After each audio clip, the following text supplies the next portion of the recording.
കോഴിക്കോട് പെരിങ്ങത്തൂരിൽ ബസ്സിൽ കയറി കണ്ടക്ടറെ മർദ്ദിച്ച സംഭവത്തിൽ പ്രതി അറസ്റ്റിലായി. വാണിമേൽ സ്വദേശി സൂരജാണ് അറസ്റ്റിലായത്. കേസിലെ പ്രധാന പ്രതികളെ പോലീസിന് പിടികൂടാനായിട്ടില്ല. വിവരങ്ങളുമായി കോഴിക്കോട് നിന്നും ദിലിഷ ചേരും. ദിലിഷ, എങ്ങനെയാണ് സൂരജിലേക്ക് പോലീസ് എത്തിച്ചേർന്നത്? മറ്റു പ്രതികളെ കുറിച്ചുള്ള തെരച്ചിൽ എത്തരത്തിലാണ്?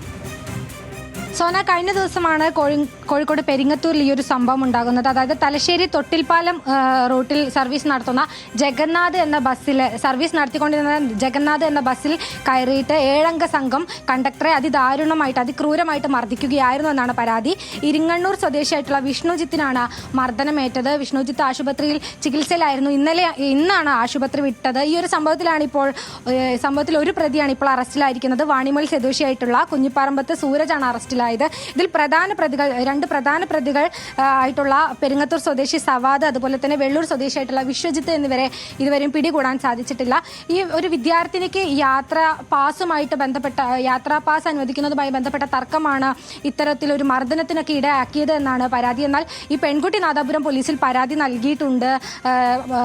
ബസ് കണ്ടക്ടർ അപമര്യാദയായിട്ട് തന്നോട് പെരുമാറി എന്ന് ചൂണ്ടിക്കാട്ടിക്കൊണ്ട് എന്തായാലും സംഭവത്തിൽ 7 പേർക്കെതിരെ ചൊക്ലി പോലീസ് വധശ്രമത്തിന് കേസെടുത്തിട്ടുണ്ട്. അതിൽ ഒരാൾ മാത്രമാണ് ഇപ്പോൾ പിടിയിലായിരിക്കുന്നത്. ബാക്കിയുള്ളവർക്കായിട്ടുള്ള അന്വേഷണം പുരോഗമിക്കുകയാണ്.